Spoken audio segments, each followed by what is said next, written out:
absolute pleasure to be here. But the first thing I wanted to say to you was, I have a confession to make. I have FOMO. I have a fear of missing out. In fact, to be more specific, I have FOMO. I have a fear of women and girls missing out. Missing out because they menstruate. Missing out on attending classes, missing out on their education, missing out on doing sport, missing out on going to events, missing out on chances, missing out on opportunity. Because they menstruate. Because when they menstruate, they don't have access to or can't afford period products, such as tampons or pads, menstrual cups, period pants. Or they don't have access to or can't afford pain relief, such as when they've got period cramps, menstrual cramps. Or perhaps they can't access safe and accessible places to use the toilet, with running water, places that are safe, at school, in public places, in the workplace. I have a fear of women and girls missing out because of a lack of understanding and knowledge about what's really going on with our bodies. And what is going on with our bodies? Well, every month around the world, just over a quarter of the world's population, that's 1.5 billion people, menstruate, bleed from their vaginas. A perfectly natural biological process that happens to the female body when the lining of the uterus is shed, usually when the person is not pregnant. Now, this ignorance or lack of understanding about what is happening to our bodies creates a social shame, creates a cycle of hiding menstruation, of hiding what is actually happening to us. For example, how many words or phrases are there that stand in for when someone is on their period?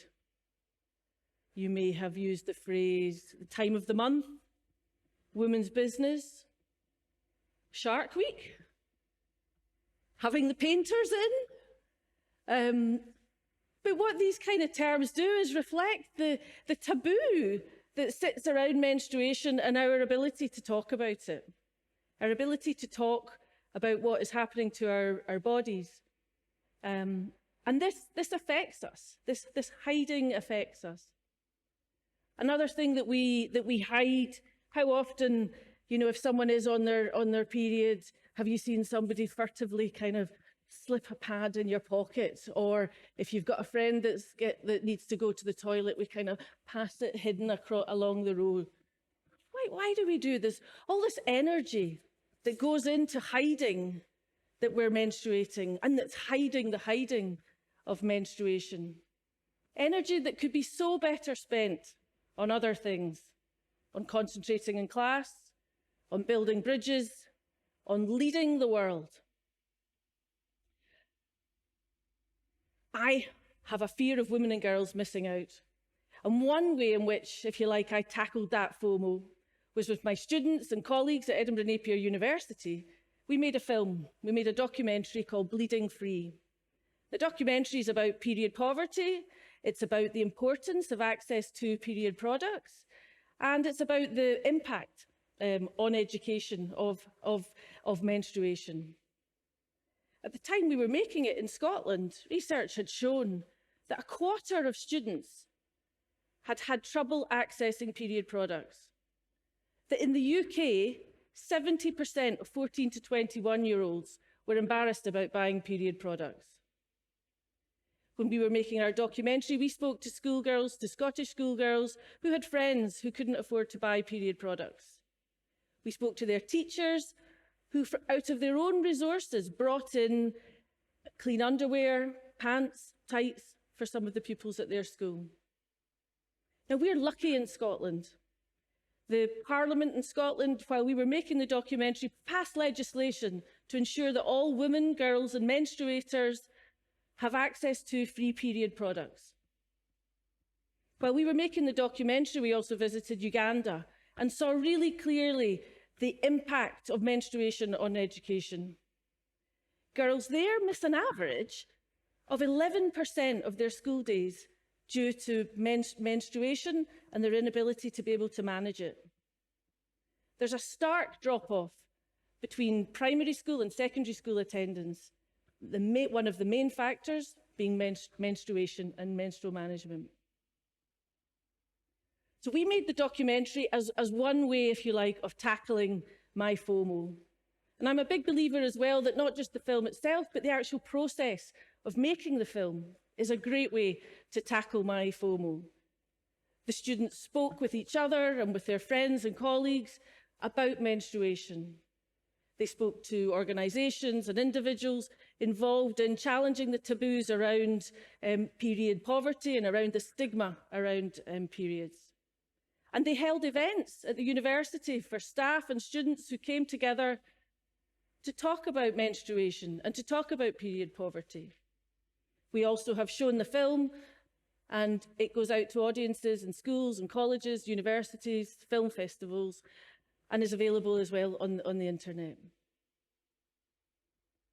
I'm a filmmaker and I'm a lecturer. I teach at Edinburgh Napier University, and I love what I do. I love nurturing the next generation of media makers, and I believe passionately that media and media making is a positive force, can enrich people's lives. We can challenge, we can critique, we can represent, and we can reflect the world. But if we are to reflect the world around us, surely as well, those making the media need to reflect that world as well. In the UK film industry, 86% of directors are men. 86% as well of television dramas are directed by men. In factual television, actually the area in which I come from, the statistics are better. However, women are often seen directing certain genres such as health and lifestyle and food. Now, gender is not the only way we can look at diversity within the media industries. People with disabilities only represent 7% of the workforce, and only 11% of the workforce come from ethnic minority communities. However, within the television industries, you are twice as likely to have been educated at private school. So if the media industries are not representing or reflecting the diversity of the population, and are they really able to reflect the diversities of stories and experiences in the world? And what can we do? Well, we can do, and we must do, and you can all do. We all pretty much all have one of these.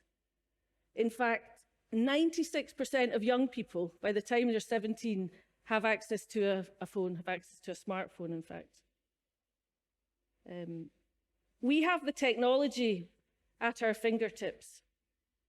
We can make films, we can take photos, we can make podcasts, you can swipe, you can like, you can post.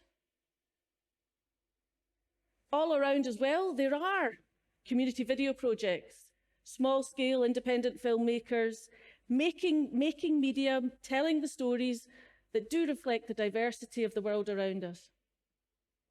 DIY is the best antidote to my FOMO. A little story. I was working on a project in the Pacific with Pacific filmmakers. It was part of the Pacific Community Filmmaking Consortium. And one fantastic group of filmmakers from the Solomon Islands had been making a short film about gender-based violence in the Pacific. They made a beautiful short film, 10-minute film called Heroine. And when the film was released, it was during COVID, it was during the pandemic. And it was really difficult to bring people together to host screenings with large audiences. So the film was put online, it was shared on YouTube. And by a quirk of the algorithm, the film was searched for at the same time as Solomon Island reggae videos, which are incredibly popular, and within 3 months, the film had over 40,000 views. The film had reached an audience way beyond that which the filmmakers could ever have wished for. Now, what can we learn from that story? What is the moral of that little tale? Well, for me, it says it's not just that we maybe need to shout louder, raise our voices, tell more stories, but also that we need to find the audiences, and that our audiences need to listen. We need the men and boys, the uncles, the grandfathers, the brothers, the friends. We need everyone in our lives to listen to our conversations, to watch our films, whether they be about menstruation or whatever our stories are, and to be part of the conversations that are going to alleviate my FOMO. Thank you very much.